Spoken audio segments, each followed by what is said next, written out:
তো আপনাদের প্রথমেই বলি যে আমি মহাভারতের একটা নতুন সিরিজ শুরু করছি, যেখান থেকে আমি প্রত্যেকটা পর্ব আপনাদেরকে পড়ে পড়ে গোটা মহাভারতে আপনাদের পড়ে শোনাবো।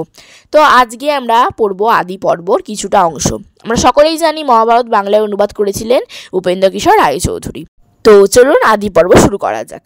এখন আমরা যাকে দিল্লি বলি, সেই দিল্লির কাছে অনেকদিন আগে হস্তিনা বলে একটা নগর ছিল।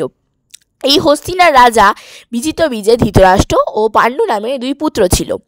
ধৃতরাষ্ট্র বয়সে বড় ছিলেন বটে, কিন্তু তিনি ছিলেন অন্ধ যে সে রাজ্য পায় না।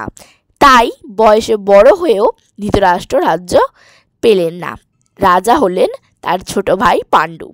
রাজ্য না পাওয়ায় ধৃতরাষ্ট্র দুঃখিত হয়েছিলেন বৈকি। তবুও যদি পাণ্ডুর ছেলে হওয়ার আগে তার ছেলে হতো, তবে সে দুঃখ তিনি সয়ে থাকতে পারতেন, কারণ তাহাদের ছেলেদের মধ্যে যে বড় হবে তারই রাজ্য পাবার কথা। কিন্তু ধৃতরাষ্ট্রের কপালে তো তাও হলো না, পাণ্ডুর আগে ছেলে হলো। ধৃতরাষ্ট্রের ছেলেরা যখন বুঝলো তারা রাজ্য পাবে না, তখন থেকেই তারা প্রাণ ভরে পাণ্ডুর ছেলেদেরকে হিংসা করতে শুরু করলো। এর পরের অংশ আমি পরের দিন নিয়ে আসবো।